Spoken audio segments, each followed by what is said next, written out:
Hello बच्चों, let's read the question. The question is state and explain Gay-Lussac law and gas equation. Distinguish clearly between capital R and small r for a gas. ठीक है, तो हमें तीन part हैं इस question के. Gay-Lussac law बताना है, गैस इक्वेशन बतानी है और R में डिफरेंस बताना है. तो की कॉन्सेप्ट हमारा क्या रहेगा? की कॉन्सेप्ट में हमें पता है कि जो गैस इक्वेशन होती है हमारी, वो हमारी कॉम्बिनेशन ऑफ ऑल लॉ होता है. ठीक है, कॉम्बिनेशन ऑफ ऑल लॉ. इस लॉ में हमारे कौन कौन से लॉ हो जाते हैं? एक तो चार्ल्स लॉ आता है, बॉयल्स लॉ आता है, गे-लुसाक लॉ आता है और एक आता है आपका एवोगैड्रो लॉ. ठीक है, तो अब हमें बताना है, सबसे पहले मुझे एक्सप्लेन करना है गे-लुसाक लॉ क्या होता है. तो देखिए गे-लुसाक लॉ में क्या होता है, गे-ल्यूसैक अगर किसी भी गैस की गिवन क्वांटिटी है, इसका गिवन क्वांटिटी अगर मैंने बोल दिया, इसका मतलब मैंने उसकी जो अमाउंट है वो क्या कर दिया है, फिक्स है.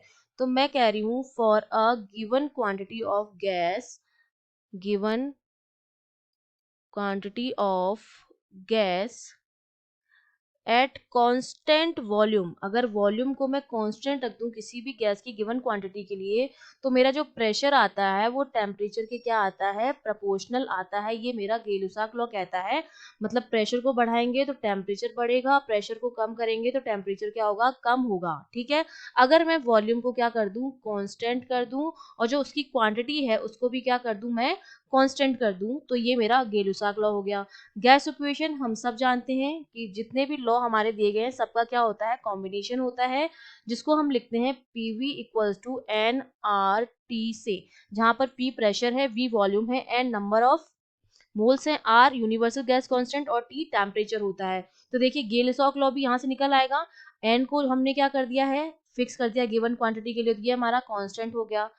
आर यूनिवर्सल गैस कांस्टेंट है तो ये कांस्टेंट हो गया है. और हम कांस्टेंट वॉल्यूम की बात करें तो ये भी हमने क्या कर दिया है, कांस्टेंट कर दिया है. तो अब देखिए मेरे पास क्या बचता है, पी और टी, और दोनों एक दूसरे के क्या आ रहे हैं, प्रोपोर्शनल आ रहे हैं. तो इस गैस इक्वेशन से मैं सारे लॉज जो है वो निकाल सकती हूँ.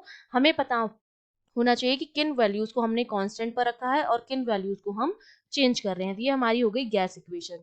ठीक है, अब हमसे पूछा जा रहा है आर और आर में क्या डिफरेंस है. तो आर तो हमें पता है यूनिवर्सल गैस कांस्टेंट है, जिसकी वैल्यू सारी गैसेस के लिए क्या रहती है, सेम रहती है. यूनिवर्सल गैस कांस्टेंट, यूनिवर्सल का मतलब होता है कि जितनी भी गैसेस होती हैं सबके लिए इसकी वैल्यू होती है सेम, जो होती है 8.314 जूल पर मोल पर केल्विन. ठीक है, ये होती है इसकी वैल्यू. और अगर मैं स्मॉल आर की बात करूं तो स्मॉल आर हमारा गैस कांस्टेंट होता है.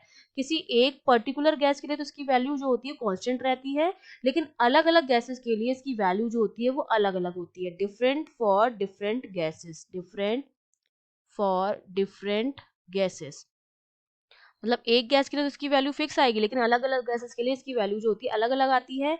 और ये जो होता है हमारा वो देता है R अपॉन एम से, जहाँ पर m जो है वो हमारा क्या है, मोलर मास है, और कैपिटल R जो है हमारा यूनिवर्सल गैस कांस्टेंट है. तो अगर मैं यूनिवर्सल गैस कांस्टेंट को किसी भी गैस के मोलर मास से डिवाइड कर दूं तो मेरे पास क्या मिल जाएगा, गैस कांस्टेंट मिल जाएगा. और हर गैस का मोलर मास अलग अलग होता है, इसलिए हर गैस के लिए गैस कांस्टेंट भी अलग अलग आता है.